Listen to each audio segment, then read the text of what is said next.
Durante unas 200 verstas no viajé nada feliz, ya que el camino se extendía a través de tabernuchos y de aldeas de judíos, y raramente me encontraba con alguna morada cristiana. En una heredad, observé la presencia de una posada de cristianos rusos, y me alegré por ello. Entré para pasar la noche y pedir también un poco de pan para el viaje, pues mis galletas se estaban terminando. Vi al patrón, un anciano de aspecto acomodado quien, según supe, procedía de la misma provincia que yo, la de Erloub. Enseguida que entré en la pieza, su primera pregunta fue esta: ¿cuál es tu religión? Yo respondí que era cristiano, y pravoslavny. Sí, pravoslavny, dijo riendo. Vosotros sois pravoslavny solo de palabra, en acciones no sois más que paganos. Lo conozco todo de vuestra religión, hermano. Un sacerdote ilustrado me tentó una vez y lo probé. Me incorporé a vuestra iglesia, y permanecí en ella durante 6 meses, después de los cuales volví a los usos de nuestra comunidad. Unirse a vuestra iglesia no es más que un engaño. Los lectores mascullan el oficio divino de cualquier modo, con cosas que no oyes y otras que no puedes entender. Y el canto no es mejor que el que oyes en una taberna. Y la gente, están todos en un montón, hombres y mujeres juntos, hablan durante el culto, se vuelven, pasean la mirada, andan de un lado para otro, y no te dejan ni paz ni tranquilidad para rezar tus oraciones. ¿Qué tipo de culto es ese? No es más que un pecado. Mientras que con nosotros, el culto sí que es devoto, puedes oír lo que se dice, sin perder detalle, el canto es muy emocionante, y la gente está en silencio, los hombres a un lado y las mujeres al otro, y todo el mundo sabe qué reverencia hacer y cuándo, según lo que ordena la Santa Iglesia. Cuando entras en una de nuestras iglesias sientes, real y verdaderamente, que te has acercado al culto de Dios, pero en una de las vuestras, uno no sabe dónde se ha metido, si en la iglesia o en el mercado. Por todo esto comprendí que el anciano era un porfiado Raskolnik. Pero hablaba de forma tan plausible, que yo no podía discutir con él ni convertirle. Solo pensé para mí que sería imposible convertir a los viejo creyentes a la verdadera iglesia hasta que los servicios religiosos no fuesen corregidos entre nosotros, y hasta que el clero en particular no diese el ejemplo en ello. El Raskolnik no sabe nada de la vida interior, él se apoya en lo externo, y es en esto en lo que nosotros somos descuidados. Así que deseaba irme de allí, y ya había salido al vestíbulo, cuando vi, con sorpresa, a través de la puerta abierta de una habitación privada, a un hombre que no parecía ruso, estaba tendido en la cama, y leía un libro. Me llamó por señas, y me preguntó quién era. Se lo dije, y entonces habló así: escucha, querido amigo, no aceptarías cuidar de un enfermo, digamos una semana, hasta que, con la ayuda de Dios, me mejore. Soy griego, y monje del monte Athos. He venido a Rusia a recoger limosnas para mi monasterio, y a la vuelta he caído enfermo, de tal manera que no puedo andar de dolor en las piernas. Así que he tomado esta habitación aquí. No digas que no, siervo de Dios. Te pagaré.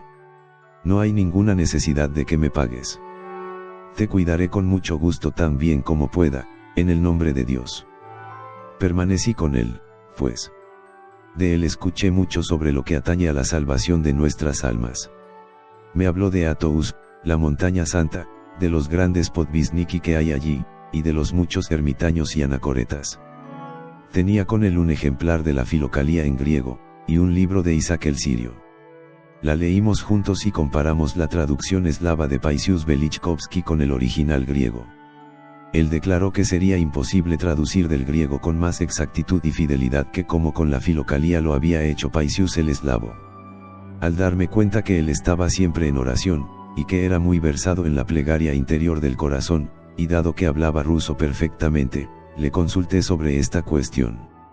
Él me explicó de buena gana mucho acerca de ello, y yo escuché con atención e incluso anoté muchas de las cosas que dijo. Así, por ejemplo, me habló de la excelencia y la grandeza de la oración del nombre de Jesús. En estos términos, incluso la forma misma de la oración del nombre de Jesús, dijo, demuestra cuán grande es esta plegaria. Se compone de 2 partes. En la primera, esto es, Señor Jesucristo, Hijo de Dios, conduce nuestros pensamientos hacia la vida de Jesucristo o, como dicen los santos padres, es un compendio de todo el Evangelio. La segunda parte, ten piedad de mí, pecador, nos enfrenta con la realidad de nuestra propia impotencia y culpa. Y hay que advertir que el anhelo y la súplica de un alma pobre, pecadora y humilde no puede ponerse en palabras de forma más sabia, más clara y más exacta que en esta, ten piedad de mí. Ninguna otra ordenación de palabras sería tan satisfactoria y completa como esta. Si uno dijera, por ejemplo, perdóname, quita mis pecados, límpiame de mis transgresiones, borra mis ofensas, todo esto expresaría solo una petición, la de verse libre del castigo, temor de un alma apocada y lánguida. Pero decir ten piedad de mí implica no solo el deseo de perdón que parte del miedo, sino que se trata de la súplica sincera del amor filial, que pone su esperanza en la misericordia de Dios, y reconoce humildemente que es demasiado débil para doblegar a su propia voluntad y mantener una cuidadosa vigilancia sobre sí mismo. Es una llamada a la misericordia, es decir, a la gracia, que se manifestará en el don por parte de Dios de la fuerza que nos permite resistir a la tentación y superar nuestras inclinaciones pecaminosas. Es como un deudor sin dinero que pide a su benigno acreedor no solo que le condone la deuda sino que se compadezca también de su extrema pobreza y le dé una limosna. Esto es lo que estas profundas palabras, ten piedad de mí, expresan.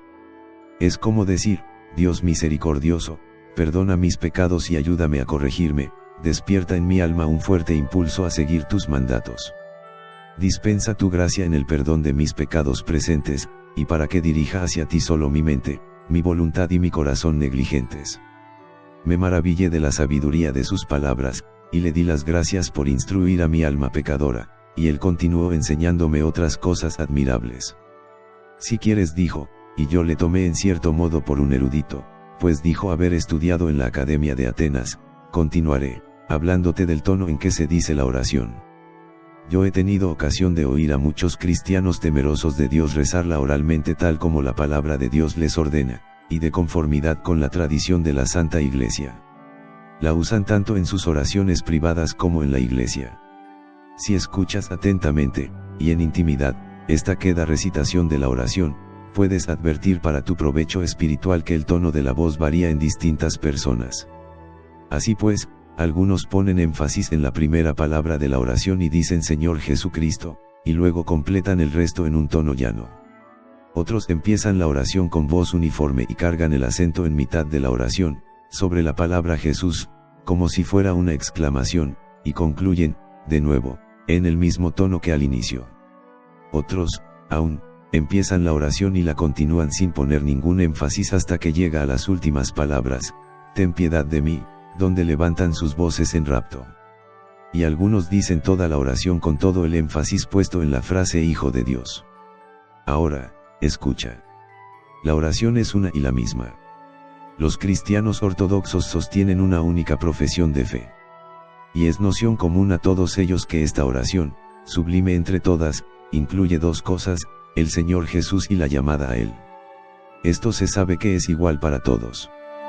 ¿Por qué, entonces, no todos lo expresan del mismo modo, es decir, por qué no en el mismo tono? Porque el alma ruega de forma particular, y se expresa con particular énfasis, no en el mismo lugar para todos, sino en un determinado lugar para cada uno. Muchos dicen que esto es quizá el resultado de la costumbre o de la imitación de otros, o que depende del modo de comprender las palabras que corresponde al punto de vista particular, o finalmente que es solo tal como le sale con más facilidad y naturalidad a cada persona. Pero yo pienso de forma muy distinta acerca de ello. Me gusta buscar en ello algo más elevado, algo desconocido no solo para el oyente sino incluso también para la persona que reza. ¿No habrá en esto un impulso misterioso del Espíritu Santo, que aboga en nosotros con gemidos inefables en aquellos que no saben cómo ni sobre qué rezar? Y si es por el Espíritu Santo, como dice el apóstol, por el que cada uno invoca el nombre de Jesucristo, el Espíritu Santo, que obra en secreto y da una oración al que reza, puede también dispensar su benéfico don sobre todos, a pesar de su falta de fortaleza. A uno le concede el temor reverencial de Dios, a otro, el amor, a otro, la firmeza en la fe, y a otro, la humildad. Y así con todos. Si esto es así, Entonces quien ha recibido el don de reverenciar y alabar el poder del Todopoderoso acentuará con especial sentimiento en sus oraciones la palabra Señor, en la que siente la grandeza y el poder del Creador. El que ha recibido la secreta efusión de amor en su corazón, se transporta en rapto y se llena de alegría al exclamar Jesucristo, del mismo modo que cierto starets que no podía oír el nombre de Jesús sin experimentar un extraordinario desbordamiento de amor y de gozo, aun en conversación normal. El inquebrantable creyente en la divinidad de Jesucristo, consustancial al Padre, se inflama de fe aún más ardiente al decir las palabras Hijo de Dios. Uno que haya recibido el don de la humildad y sea profundamente consciente de su propia flaqueza, se arrepiente y se humilla a las palabras ten piedad de mí, y vuelca su corazón más efusivamente en estas últimas palabras de la oración. Este abriga esperanzas en la amorosa benevolencia de Dios, y aborrece su propia caída en el pecado. He aquí, en mi opinión, las causas de los distintos tonos en que la gente dice la oración del nombre de Jesús. Y gracias a esto puedes advertir al escuchar, para gloria de Dios y para tu propia instrucción, qué emoción particular mueve a cada uno, cuál es el don espiritual que cada persona posee. Numerosa gente me ha dicho sobre este particular, porque todos estos signos de dones espirituales ocultos no aparecen juntos y reunidos. Entonces, no solo una, sino cada palabra de la oración estaría impregnada del mismo tono de arrebato. Yo contesto de este modo, dado que la gracia de Dios distribuye sus dones con sabiduría a cada hombre por separado, según su fortaleza, tal como vemos en la Sagrada Escritura, ¿quién puede descubrir con su limitado entendimiento y penetrar en los designios de la gracia? ¿No está acaso la arcilla totalmente en manos del alfarero, y no puede éste acaso hacer con ella una cosa u otra? Pasé 5 días con este starets, y su salud mejoró mucho. Este periodo fue de tal provecho para mí, que ni siquiera advertí lo rápido que pasó. Pues en esa pequeña habitación, en tranquila reclusión, no nos ocupamos en otra cosa más que en invocar en silencio el nombre de Jesús o en hablar sobre el mismo tema, la oración interior. Un día, un peregrino vino a vernos. Se quejaba amargamente de los judíos y los insultaba. Había andado por sus pueblos y había tenido que soportar su enemistad y su fullería. Su resentimiento contra ellos era tal, que los maldecía, llegando a decir que no merecían vivir a causa de su obstinación e incredulidad. Finalmente, dijo que sentía tal aversión por ellos que no podía controlarla en absoluto. No tienes ningún derecho, amigo, dijo el starets, a insultar y maldecir a los judíos de este modo. Dios los hizo a ellos como nos hizo a nosotros. Deberías apenarte por ellos y rogar por ellos, no maldecirlos. Créeme, el desagrado que sientes por ellos proviene del hecho de que tú no estás fundamentado en el amor de Dios y no tienes oración interior como afianzamiento, y careces, por tanto, de paz interior. Te leeré un pasaje de los Santos Padres acerca de esto. Escucha, esto es lo que escribe Marcos el asceta: el alma que está unida interiormente con Dios se vuelve, por ser tan grande su gozo, como un niño bondadoso e ingenuo, y ya no condena a nadie, sea griego, pagano, judío o pecador, sino que los contempla a todos por igual con mirada pura, haya gozo en el mundo entero, y quiere que todos griegos, judíos y gentiles glorifiquen a Dios. Y Macario el Grande, de Egipto, dice que el contemplativo, arde con un amor tan grande que si fuese posible él haría de su interior una morada para todos, sin hacer distinciones entre buenos y malos. Aquí ves, querido hermano, lo que los santos padres piensan de ello. Así que yo te aconsejo que dejes de lado tu fiereza, y mires a todo considerando que está bajo la omnisciente providencia de Dios, y que cuando te tropieces con vejaciones, te acuses a ti mismo en particular de falta de paciencia y humildad.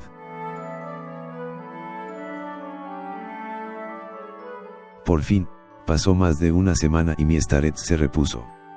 Le di las gracias con todo mi corazón por toda la bendita enseñanza que me había dado, y nos despedimos. Él partió para su patria, y yo inicié la ruta que había planeado. Ya empezaba a aproximarme a Pochaev, y no habría hecho más de 100 verstas, cuando un soldado me alcanzó. Le pregunté a dónde iba, y me dijo que regresaba a su tierra natal en Kamenets-Podolsk. Seguimos en silencio unas 10 verstas, y yo advertí que él suspiraba muy hondo como si algo le angustiase, y que estaba muy abatido. Le pregunté por qué estaba tan triste. Buen amigo, ya que habéis reparado en mi pesar, si me juráis por todo lo que tengáis de más sagrado que no se lo vais a contar a nadie, os lo contaré todo acerca de mí, puesto que estoy cerca de la muerte y no tengo a nadie con quien hablar de ello. Le aseguré como cristiano, que yo no tenía la menor necesidad de contárselo a nadie y que, por amor fraterno, me alegraría darle toda la ayuda que pudiese. Bien pues empezó, fui reclutado como soldado entre los campesinos del estado. Después de unos 5 años de servicio aquello se me hizo insoportable, de hecho, a menudo me azotaban por negligencia y embriaguez. Se me metió en la cabeza la idea de escapar, y aquí me tenéis, desertor desde hace ya 15 años. Durante 6 años me escondí por donde pude.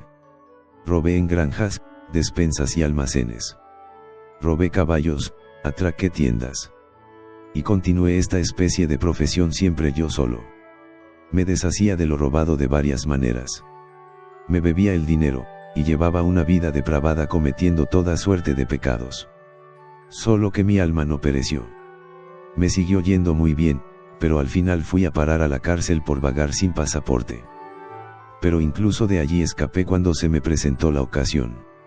Entonces, me encontré inesperadamente con un soldado que había sido licenciado del servicio y se iba a su casa, en una alejada provincia, pero como estaba enfermo y apenas podía andar, me pidió que le llevase al pueblo más próximo, donde poder encontrar alojamiento. Le conduje, pues. La policía nos autorizó a pasar la noche en un pajar, sobre un montón de heno, y allí nos acostamos. Cuando me desperté por la mañana, eché una mirada a mi soldado, y allí estaba, muerto y rígido.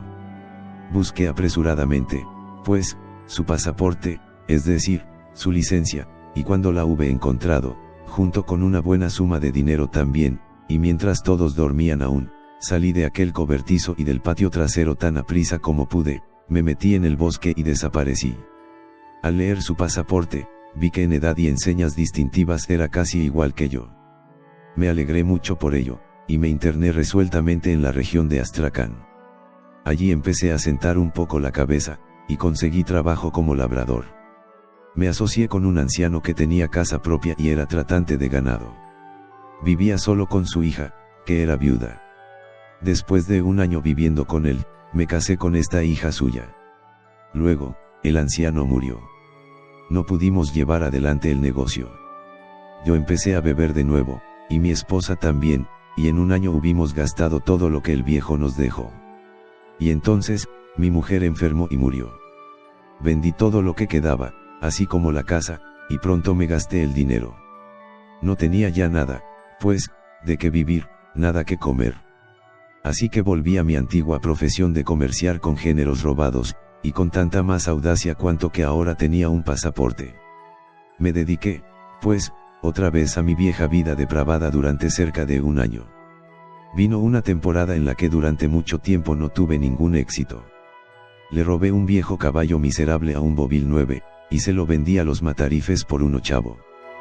Con el dinero, me fui a la taberna y me puse a beber.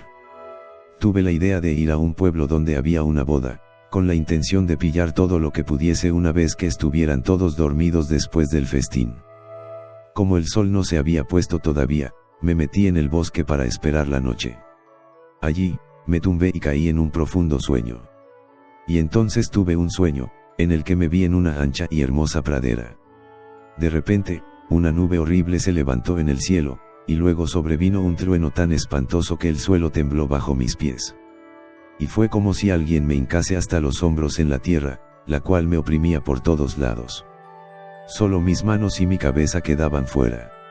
Entonces, esa horrible nube pareció posarse en el suelo, y de ella salió mi abuelo, que llevaba muerto unos 20 años. Fue un hombre muy recto y durante 30 años ejerció de capillero en nuestro pueblo. Se acercó a mí con rostro airado y amenazador, y yo temblé de miedo. Pude observar, en las proximidades, varios montones de cosas que yo había robado en distintas ocasiones. Aún me asusté más. Mi abuelo vino hasta mí y, señalando el primer montón, dijo amenazadoramente, ¿qué es eso? Dale. Y de pronto, la tierra a todo mi alrededor se puso a estrujarme de tal modo que no podía soportar el dolor y el desmayo. Gemí y exclamé, ten piedad de mí, pero el tormento prosiguió. Entonces, mi abuelo señaló otro montón y dijo de nuevo, ¿qué es eso? Estrújale más fuerte. Y sentí un dolor y una angustia tan intensos que ninguna tortura en el mundo puede comparárseles. Finalmente, mi abuelo trajo a mi lado el caballo que yo había robado por la tarde, y exclamó, ¿y esto, qué es? Dale, tan fuerte como puedas. Y sentí un dolor tal por todas partes, que no puedo describirlo, así fue de cruel, terrible y extenuante. Fue como si se me hubiesen quitado todas las fuerzas, y yo me ahogaba con aquel espantoso dolor. Sentí que no podría resistirlo y que perdería el conocimiento si aquella tortura continuaba un poco más. Pero el caballo dio una coz y me alcanzó la mejilla, abriéndomela. Y en el momento de recibir este golpe, desperté horrorizado y temblando como un alfeñique. Vi que ya era de día, y que el sol se levantaba. Toqué mi mejilla, y sangraba. Y aquellas partes que, en el sueño, habían estado enterradas estaban todas, por así decirlo, duras y tiesas, y tenía agujetas en ellas. Estaba tan aterrorizado que apenas pude levantarme e irme a casa. La mejilla me dolió durante mucho tiempo. Mirad, aún podéis ver la cicatriz. No estaba aquí antes. Y así, después de esto, el miedo y el horror me asaltaban a menudo, y solo tengo que recordar lo que sufrí en aquel sueño para que la angustia y el desfallecimiento reaparezcan, con tal tormento que ya no sé qué hacer. Y lo que es más, esto se fue produciendo con más frecuencia, y al final empecé a tener miedo de la gente y a sentir vergüenza, como si todo el mundo supiese mi ignominia pasada. Y a causa de este sufrimiento, ya no pude ni comer ni dormir. Me quedé hecho un pingajo. Pensé en ir a mi regimiento y declararlo todo abiertamente. Quizá Dios perdonase mis pecados si yo aceptaba mi castigo. Pero tuve miedo, y perdí el valor al pensar que me harían correr baquetas. Y así pues, perdiendo la paciencia, quise ahorcarme. Pero se me ocurrió pensar que, en cualquier caso, ya no voy a vivir mucho, pronto moriré, pues he perdido todas mis fuerzas. Así que pensé en volver para despedirme de mi tierra y morir en ella. Tengo un sobrino allí, y Jim aquí que llevo ya 6 meses de camino, y mientras, la aflicción y el miedo me hacen desdichado. ¿Qué pensáis, hermano? ¿Qué he de hacer? Realmente, ya no puedo aguantar mucho más. Cuando escuché todo esto, quedé admirado y alabé la sabiduría y la bondad de Dios, al ver los diferentes caminos por los que alcanza a los pecadores. Así que le dije, querido hermano, deberíais haber rezado a Dios durante este tiempo de miedo y angustia. Este es el gran remedio para todos nuestros males. Ni hablar. Dijo, pensé que en cuanto me pusiese a rezar, Dios me iba a aniquilar. ¡Qué disparate, hermano! Es el diablo quien pone tales ideas en vuestra cabeza. La misericordia de Dios es infinita, y Él se compadece de los pecadores y enseguida perdona a quienes se arrepienten. Puede que no sepáis la oración de Jesús, Señor Jesucristo, ten piedad de mí, pecador, se va diciendo esto continuamente. Vaya si la conozco esta oración. Solía repetirla a veces para darme ánimos cuando iba a cometer un robo. Entonces, atended. Dios no os aniquiló cuando estabais en camino de cometer una mala acción y decíais la oración. Va a hacerlo ahora, si empezáis a rezar en el camino del arrepentimiento. Ya veis, pues, cómo vuestros pensamientos provienen del diablo. Creedme, querido hermano, si decís la oración, sin prestar atención a los pensamientos que acudan a vuestra mente, pronto vais a encontrar alivio. Todo el miedo y la tensión desaparecerán, y por fin estaréis completamente en paz. Os convertiréis en un hombre piadoso, y todas vuestras pasiones pecaminosas os abandonarán. Yo os lo aseguro, pues he visto muchos casos así en mi vida. Y a continuación, le conté varios casos en los que la oración de Jesús había manifestado su maravilloso poder de obrar sobre los pecadores. Por fin, le persuadí a venirse conmigo junto a la Madre de Dios de Pochaev, refugio de pecadores, antes de volverse a casa, y a confesarse y comulgar allí. El soldado escuchó todo esto atentamente y con alegría, según pude ver, y se avino con todo.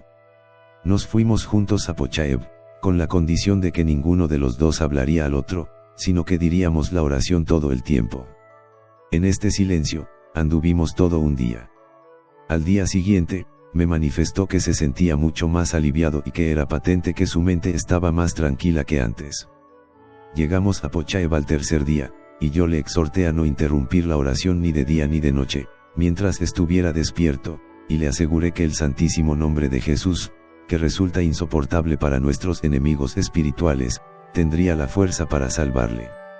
Sobre este punto, le leí en la Filocalía que aunque debemos decir la oración de Jesús en todo momento, es especialmente necesario hacerlo con el mayor cuidado cuando nos preparamos para la comunión. Así lo hizo, y luego se confesó y tomó la comunión. A pesar de que, de vez en cuando, los antiguos pensamientos le asaltaban aún, ahora los apartaba fácilmente con la oración. El domingo, para poder estar en pie con más tranquilidad para maitines, se fue a la cama temprano y continuó diciendo la oración. Yo me quedé aún sentado en el rincón leyendo mi Filocalía junto a una vela. Pasó una hora, él se durmió y yo me puse a rezar. De pronto, unos 20 minutos más tarde, pegó un sobresalto y se despertó, saltó rápidamente de la cama, corrió hacia mí llorando y, desbordante de felicidad, dijo: «Oh, hermano, ¿qué acabo de ver? Qué paz y qué gozo siento. Sí creo que Dios tiene misericordia de los pecadores y no les da tormento. Gloria a ti, Señor, gloria a ti». Quedé sorprendido y contento, y le pedí que me contase exactamente lo que le había sucedido. «Pues mirad, esto dijo, apenas caí dormido, me vi en esa pradera donde se me había atormentado.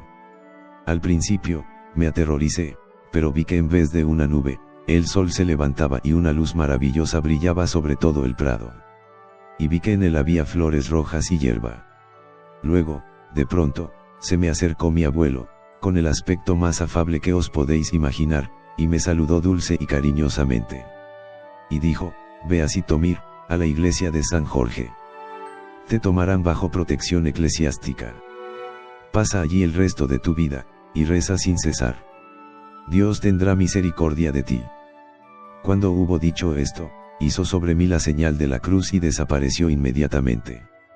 No puedo deciros cuán feliz me sentí, era como si me hubiese quitado un gran peso de las espaldas y me hubiese ido volando al cielo. En aquel momento me desperté, con el alma tranquila y mi corazón tan lleno de gozo que no sabía qué hacer. ¿Qué debo hacer ahora? Me pondré en marcha inmediatamente para Sitomir, como mi abuelo me indicó. Se me hará fácil yendo con la oración. Pero esperad un momento, querido hermano. ¿Cómo podéis partir en mitad de la noche? Quedaos para maitines, rezad vuestras oraciones y luego id con Dios». Ya no nos fuimos a dormir después de esta conversación. Fuimos a la iglesia, él se quedó a maitines, rezando de veras, con lágrimas, y dijo que se sentía en gran paz y contento, y que la oración continuaba felizmente. Luego, después de la liturgia, tomó la comunión, y cuando hubimos tomado algún alimento fui con él hasta la carretera de Sitomir, donde nos despedimos con lágrimas de dicha. Tras esto, me puse a pensar sobre mis propios asuntos. ¿A dónde iría ahora? Al final, decidí volver otra vez a Kiev. La sabia enseñanza de mi sacerdote me atraía allí, y, además, si me quedaba con él quizá pudiese encontrar a algún filántropo devoto de Cristo que me pusiera de camino a Jerusalén o, al menos, al monte Athos. Aún me quedé una semana más en Pochaev, empleando el tiempo en traer al recuerdo todo lo que había aprendido de aquellos a quienes había encontrado en mi viaje, y en tomar apuntes de gran número de cosas útiles. Luego me preparé para el viaje, me puse mi kotonka y me fui a la iglesia para encomendar mi viaje a la Madre de Dios. Cuando hubo terminado la liturgia, recé mis oraciones y me dispuse a partir. Estaba de pie al fondo de la iglesia, cuando entró un hombre que, aun cuando no vestía ricos ropajes, pertenecía sin duda a la clase distinguida, y que me preguntó dónde vendían las velas. Yo se lo indiqué. Al final de la liturgia, me quedé rezando en la capilla de la Santa Huella. Cuando hube terminado mis oraciones, me puse en camino. Había avanzado unos pasos por la calle, cuando vi en una de las casas una ventana abierta, al lado de la cual un hombre estaba sentado leyendo un libro. Mi camino vino a pasar justo bajo esa ventana, y vi que el hombre sentado allí era el mismo que me había preguntado lo de las velas en la iglesia. Al pasar me quité el sombrero, y al verme me hizo señas de que me acercase a él, y dijo: «Supongo que debes ser un peregrino, ¿no es verdad?». Sí, respondí. Me pidió que pasase, y quiso saber quién era y a dónde me dirigía. Le conté todo sobre mí, sin ocultar nada. Me ofreció un poco de té y se puso a hablarme. «Escucha, alma de Dios. Yo te aconsejaría ir al monasterio Solovetsky 10. Hay allí un skitonce tranquilo y muy retirado llamado Ansersky. Es como un segundo Atous, y todo el mundo es bienvenido allí. El noviciado solo consiste en leer en turnos el salterio en la iglesia, durante 4 horas de cada 24. Yo mismo me voy allí, y he hecho voto de ir a pie. Podríamos ir juntos. Iría más seguro contigo, dicen que es una ruta muy solitaria. Por otro lado, yo tengo dinero y podría procurar tu sustento durante todo el viaje. Y yo propondría que fuésemos en estas condiciones, que caminásemos a unos 20 pasos uno de otro, así no nos estorbaríamos mutuamente, y mientras anduviésemos podríamos ocupar el tiempo en leer todo el rato o en meditar. Piénsalo bien, hermano, y acepta, te valdrá la pena». Cuando escuché esta invitación, tomé este acontecimiento por una señal para mi viaje que me ofrecía la Madre de Dios, a quien había pedido que me mostrase el camino a la bienaventuranza. Y sin pensármelo 2 veces, acepté enseguida. Y al día siguiente emprendimos el viaje. Anduvimos durante 3 días uno detrás del otro, tal como habíamos convenido.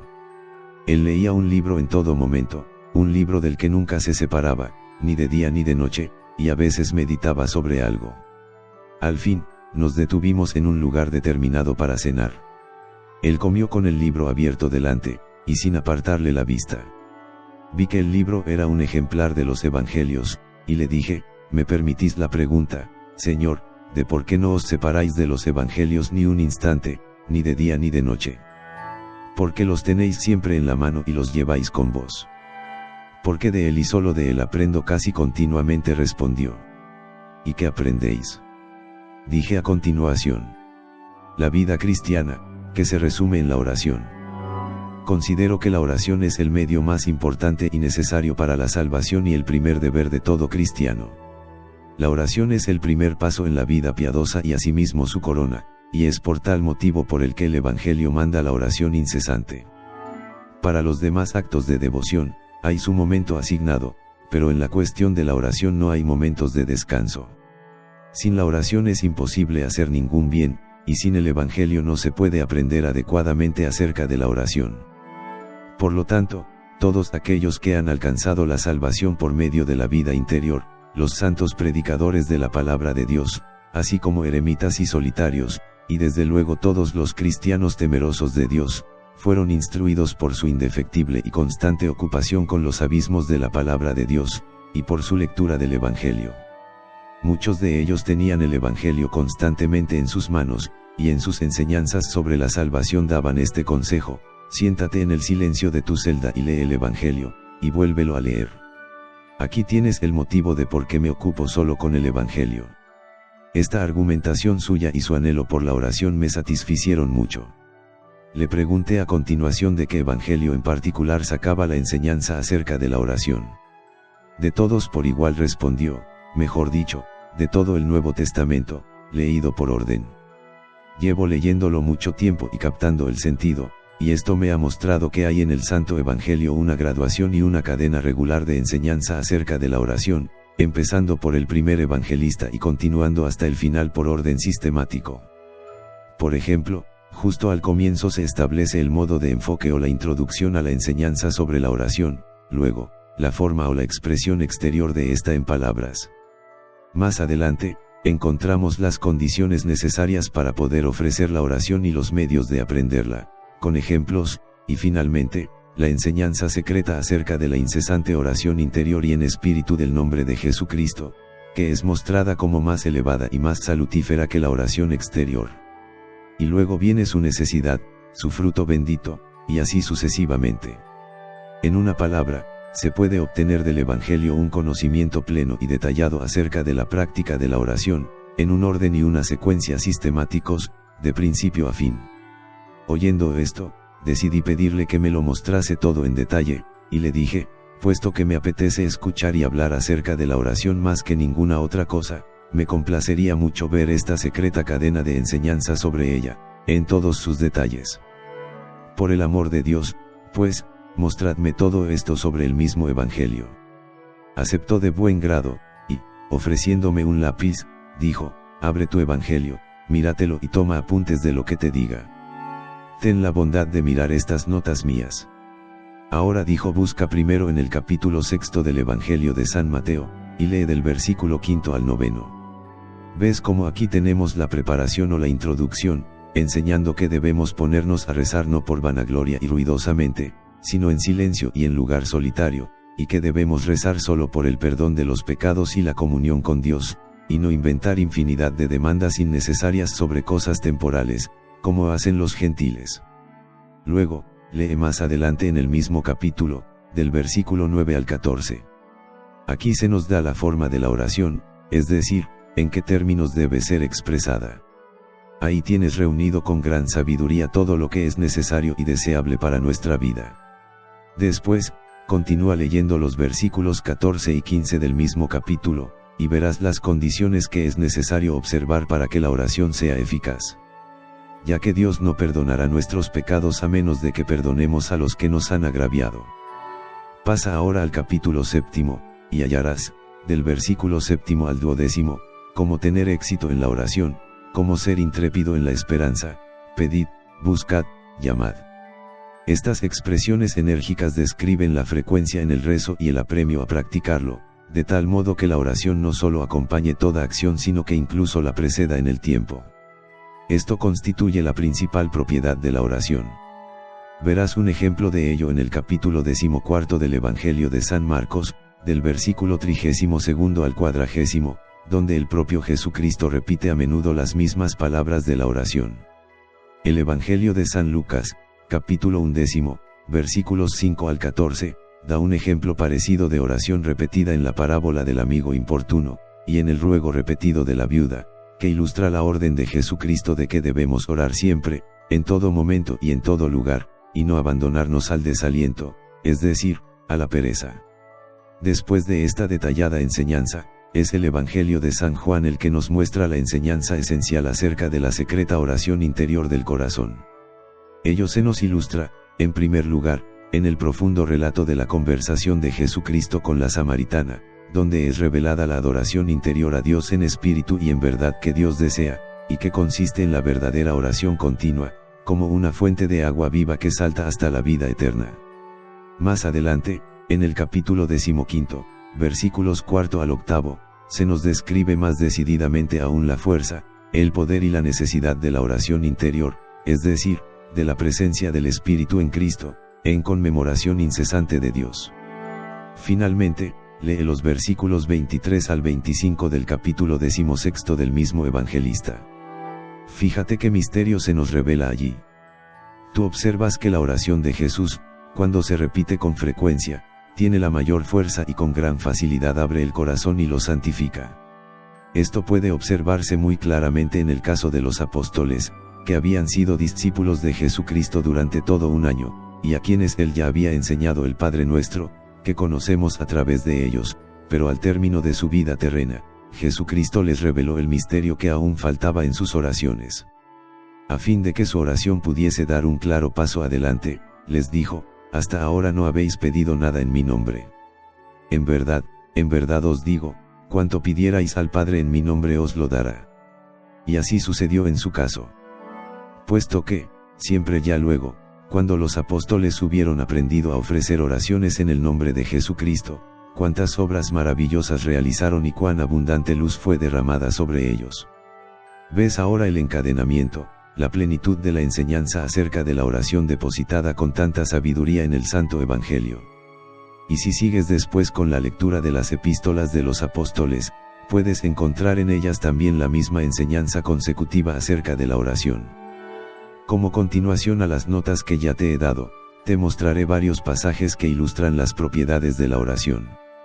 Así, en los Hechos de los Apóstoles se describe su práctica, es decir, el constante y diligente ejercicio de la oración de los primeros cristianos, que fueron iluminados por su fe en Jesucristo.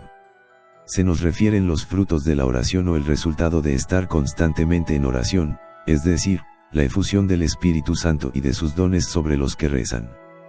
Verás algo parecido a esto en el capítulo 16, versículos 25 y 26.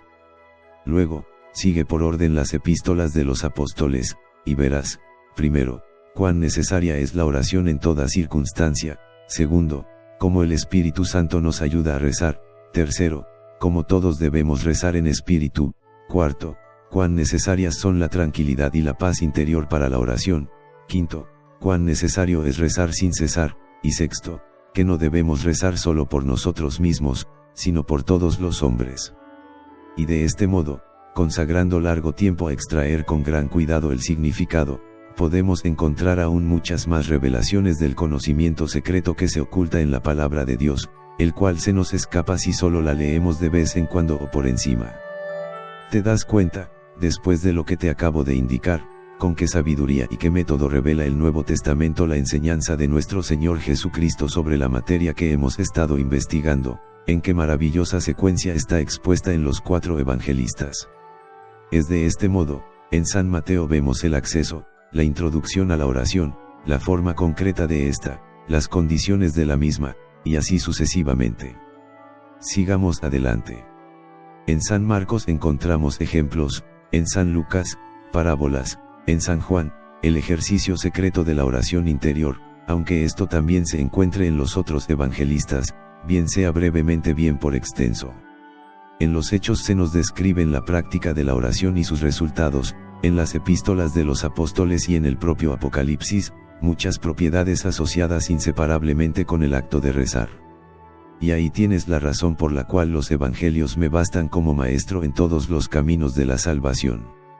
Durante todo el tiempo que fue mostrándome esto e instruyéndome, yo fui marcando en los evangelios, en mi Biblia, todos los pasajes que él me señalaba. Esto me pareció muy digno de notar e instructivo, y le di las gracias. Luego, seguimos durante otros 5 días en silencio. Los pies de mi compañero empezaron a dolerle mucho, sin duda a causa de no estar habituado a caminar continuamente. Así que alquiló una carreta con un par de caballos, y me llevó con él. Y así hemos llegado a vuestros alrededores, donde hemos permanecido 3 días para poder, una vez hayamos descansado un poco, partir directos hacia Anserski, a donde él está ansioso por ir. El Starets. Este amigo tuyo es magnífico. A juzgar por su devoción, debe ser muy instruido. Me gustaría verle. El peregrino. Nos alojamos en el mismo lugar. Os lo voy a traer mañana. Ahora ya es tarde. Adiós.